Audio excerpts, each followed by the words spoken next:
Gagawa tayo ng masarap na crispy egg. Narito ang mga sangkap. Magbasag ng itlog. Madalas ay gamit natin ng itlog sa pagluluto. Ngunit alam nyo ba ang paraan para malaman kung sariwa pa ito?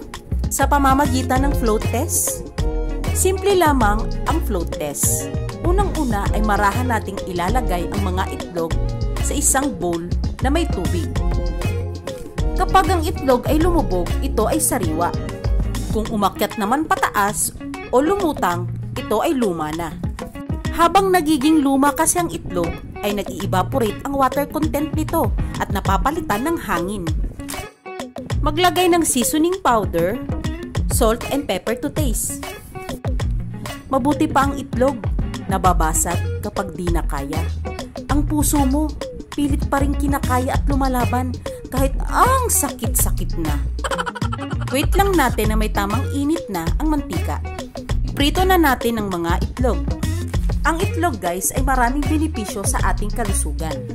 Ito ay pampalakas at pampalaki ng muscles, makakabuti sa mata, pinatitibay ang buto at ngipin, at nagpapalakas ng ating immune system. Palamigin ang napritong itlog. Maglagay ng 1 tablespoon harina sa ibabaw ng napritong itlog. Ito ay ating ginagawa para ma-absorb ang excess oil. Alam nyo ba guys na tuwing buwan ng Marso o March ay ipinagdiriwang ang National Flour Month? Hiwain ng pahaba ang napritong itlog. Guys, kung bago pala kayo sa channel ko, palambing naman. Please like, share, and subscribe. And don't forget to hit that notification bell para updated kayo palagi sa aking mga video. Comment down na rin kung may request kayong recipe at susubukan natin gawin yan.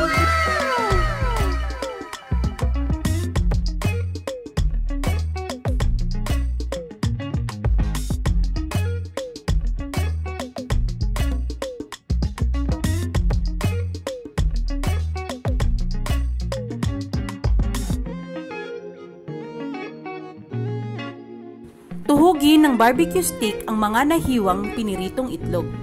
Alam nyo ba na ang Taysan, Batangas ay mayaman sa kawayan? Kaya naman sila ang nagsusupply ng malaking bahagi ng barbecue stick sa bansa. Stick making is done in all Taysan's 20 barangays. Meron silang tinatawag na Tinindang Festival o Celebration of Bamboo Skewers. Gagawa naman tayo ng butter sa pamamagitan ng paghahalo ng cassava flour at harina. Maglalagay din tayo ng seasoning at garlic powder. Dagdagan na rin ng salt and pepper to taste.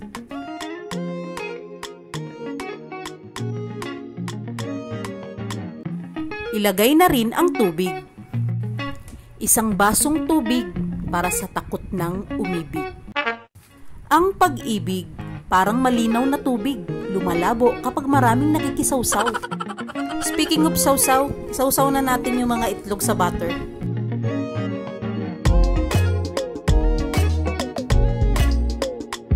Then ilalagay natin sa plato na may harina. Make sure lang natin guys na well coat ang lahat ng itlog.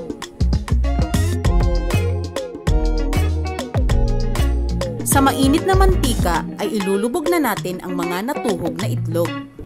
Wait natin guys na maging light golden brown ang kulay nito.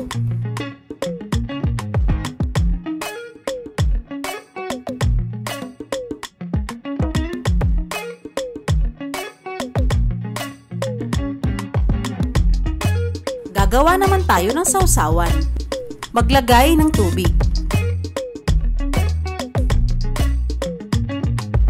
Isunod ang toyo. Ilagay na rin ang tinadtad na bawang at sibuyas. Habang naghihintay tayong kumulo ito, ay gumawa naman tayo ng slurry. Ito ay pinagsamang 2 tablespoon cassava flour and 2 tablespoon na tubig.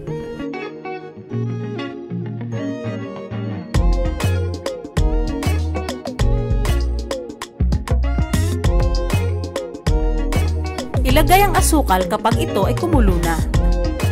Haluin natin ito ng maigi para matunaw ang mga asukal. Sunod Susunod na ilagay ang slurry o pampalapot. Add pepper to taste. Simmer for 2 minutes. And we're done! Ready na ang ating crispy egg na may masarap na sausawan.